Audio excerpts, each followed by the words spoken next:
least €75,000. Without this, they aren't entitled to handle your money. Now, if an agent provides a guarantee for more than this amount, the name and address of the guarantor, i.e. the bank, will also be shown on the letterhead.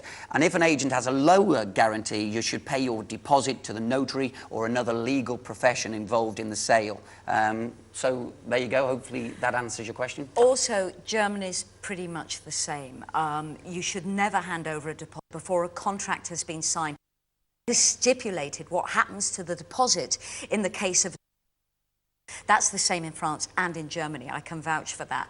And it would be safer to have your solicitor hold the deposit. But I must say, in most cases, the banks hold the deposit and they guarantee it for you. So you're usually quite safe. Yeah, you've just bought a place in France, haven't you? So yes, I have, but don't let that sway you, all right? I'm going to keep mentioning that. In fact, I think you have 2 properties in France. That doesn't mean anything. You know, if I had money to spare, I would be investing in Germany. Did you buy in Germany when you were there in the 90s? No, I rented, because it was such an easy place to rent in. And it is a 24-hour city, and it's really good fun. But I understand I always think it's going to be very cold. Not necessarily sort of the weather, but you expect a cold welcome. I don't know whether that's true or not. No, that is not true at all. Germany is very welcoming. They do love and embrace all cultures.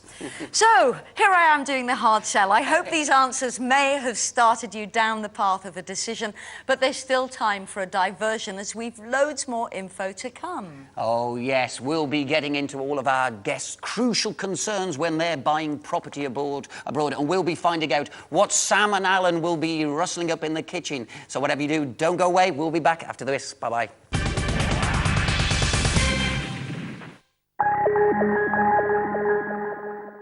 Thinking of buying in Italy?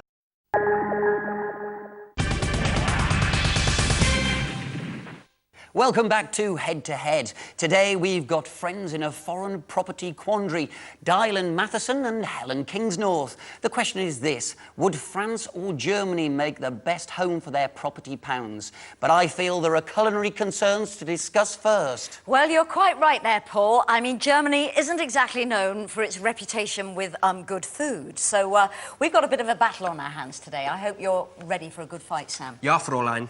It's better, yeah? Germany is better than France. OK, well, tell us what you're going to do. OK, well, first I want to talk about German food, for a start. Because German food, the Americans have taken a lot of the foods, like the hamburger, like the hot dog, the on a lot of German foods, and really that's the base. Yeah, of look what's food. happened to them. But look, I mean, with all that drinking, with all that beer, with all that absinthe, you know, you've got to soak it up with something. Yeah. Now, they eat a lot of bread. They eat a lot of different breads. There are over 6,000 varieties of bread in Germany. Now, we're doing a Schweinsbraten with a Knödel. Basically, it's a pork dish, and I'm going to marinate the pork. I've got my pork fillet over here. I'm going to marinate the pork with some caraway seed, a little bit of sage, a little bit of garlic, and then I'm going to make a little sauerkraut, which is onion.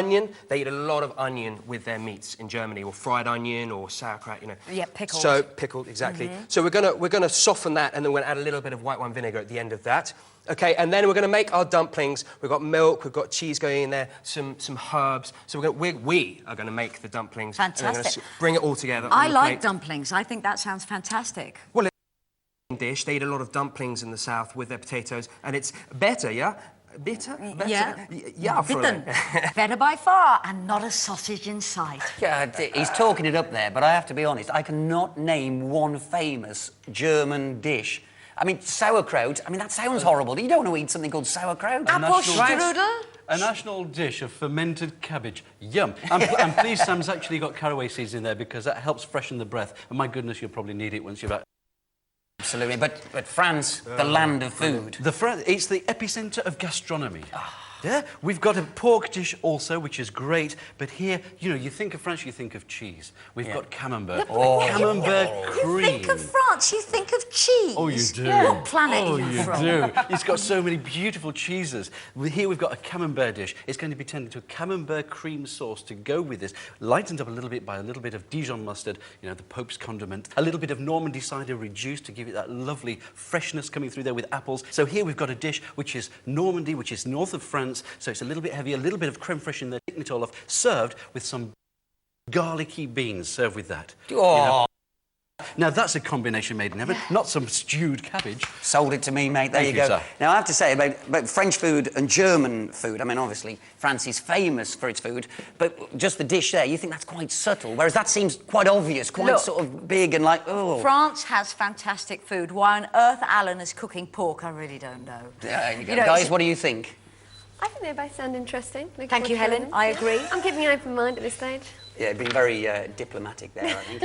Now then, here on Head to Head, we've been looking into Diane and Helen's crucial considerations when it comes to purchasing property abroad. And they are borrowing costs, strength of economy and infrastructure. So let's get straight to them. In France here, now the cost of borrowing fluctuates as it does in any open market, but as of April 2007, these rates are correct. A variable rate mortgage would cost from around 3.4% to 4.5% for between 7 to 30 years, whereas fixed rate mortgages cost between 4.3% to 4.65%, depending on the loan period. For a leaseback mortgage, the rates range from 3.5% to 4.5% for between 7 to 25-year period. OK, well, it's a bit different in Germany because the borrowing costs, the typical mortgage rates are 5.2% for 70% mortgages over 30 years. It sounds high, but I think it's pretty far cheaper than you would in France, so that makes up. On the increase, it is advisable to arrange financing in the UK, especially for cheaper properties. I find that fascinating. Yeah, very good. Now you asked about strength of economy. Now in France there, the French economy has recorded small but steady growth over the past 4 years, with a gross domestic product growing between 1% and 2%.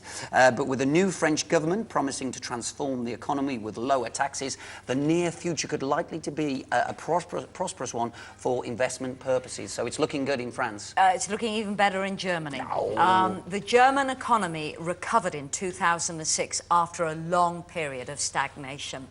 The gross domestic product, the GDP, shows the growth was 2.5%, which is better than France. And that's going to go up because Germany is just on the increase again.